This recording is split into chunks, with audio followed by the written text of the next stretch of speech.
Over the last couple of years, as you know, everything has changed, and one of the things that many of us experienced as having changed is our relationship with Jesus.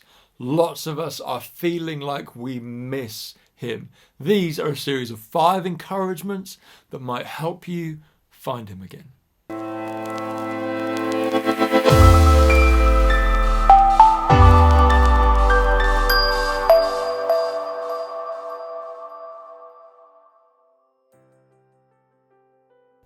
It had been heavily trailed, and so on the 23rd of March 2020, I spent the afternoon running around and I bought a load of emergency provisions. Batteries, Southern fried chicken, and about 8 kilograms worth of frozen broccoli. Emergency provisions. Ran home, turned on the TV, sat on the sofa with Laura, and we watched as Boris Johnson announced our first lockdown. That was it. You'll remember where you were in that moment. The moment where we all clubbed together as a country, unsure of what enemy we were facing, determined we could beat it with the application of science, and if we all pooled our resources, worked together and played by the rules, we would be able to be okay. But the thing that was required, and whilst there are frontline key workers and there are people in science labs investigating it, and of course the NHS professionals, the rest of us, what was required, well, nothing. Sit there in your house, don't leave. Isolate. Be on your own. Stay away from other people. Keep it if you have to, if you do meet somebody, if you have to be out and about, stay as distant as you feasibly can. No closer than 2 meters. It became the way that we showed love to everybody. It became the way that we cared for everybody. It became the way that we were good members of society. Isolate. Look after other people by staying clear. And we got used to a life that was built around Zoom, was built around a 2 meter distance, was built around ensuring that we were not too close and too proximate to anybody, that we would be a danger to them. Now, of course, this was a big moment, and this is quite a bound moment. This is a specific moment, but it's a moment that sits within the progression of our culture. And the progression of our culture, the understanding, has been away from the millennia-long understanding of the best way to live as being in community to an individualism. You can get your burger your way. The news feed is tailored to you and the things that you already agree with. Netflix shows you some recommendations and me different ones. So you want some food delivered to your house now? You've got it. You don't want it with onions? No problem.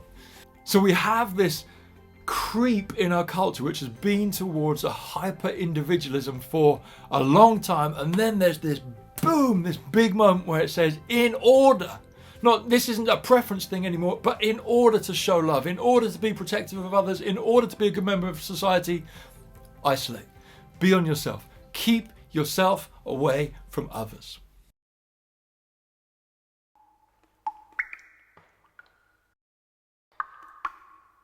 There's this drip, drip, drip effect. And it always happens without you noticing it. In the cupboard behind me is a big damp patch, and there's a big, there was a bucket on the floor to catch the water, and it comes through from underneath the sink in our upstairs bathroom where there'd just been a drip. But nobody saw it. It's underneath some floorboards, and it didn't cause any problems for months, maybe years. Nobody knew because it's just one drip, followed by another drip. But it changes the landscape. And my wondering is if on the end of a long period of change where we've become hyper-individualized and then this enforced isolation, I wonder if our souls, our psyches, ourselves have started to believe that in order to move forward, I have to do it by myself. The only person that's going to look after me is me. You do you, I'll do me, your truth is fine for you, that's okay. We can go our separate ways. We can even do it in parallel, but it's individual.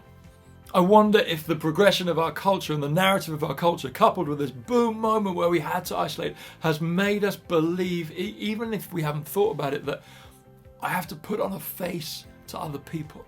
I can't let them in. I can't let them close. I have to keep the show on the road myself. And if I'm missing Jesus, well, then I'm the one that has to find him.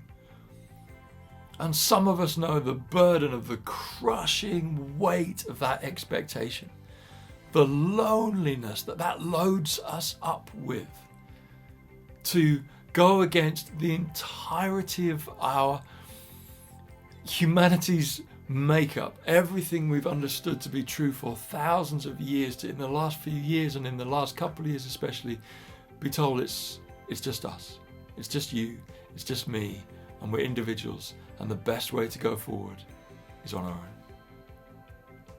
Here's something we know: we beats me every single time.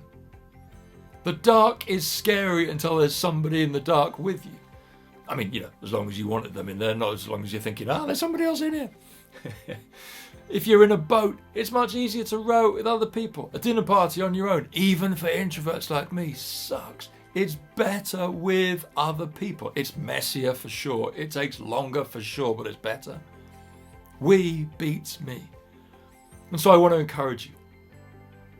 If you miss Jesus, if your faith feels like it's having this enforced renovation placed upon it, if things feel flipped over and upside down, if those things that you assumed to be true before have now had the carpet taken out from underneath them, don't face that on your own. Face it with other people. Bring other people in. It's a car share mentality around St. Mark's where we say, I'm journeying through life. I don't want to go on my own. I want to go with other people. Can I talk to you, to some others? Can I hear your wisdom? Can I share humbly what's going on for me? Can I be vulnerable and trust you to look after it? And if we all pull our stories and our wisdom and our insight, then I know that's a good thing. Because we beats me.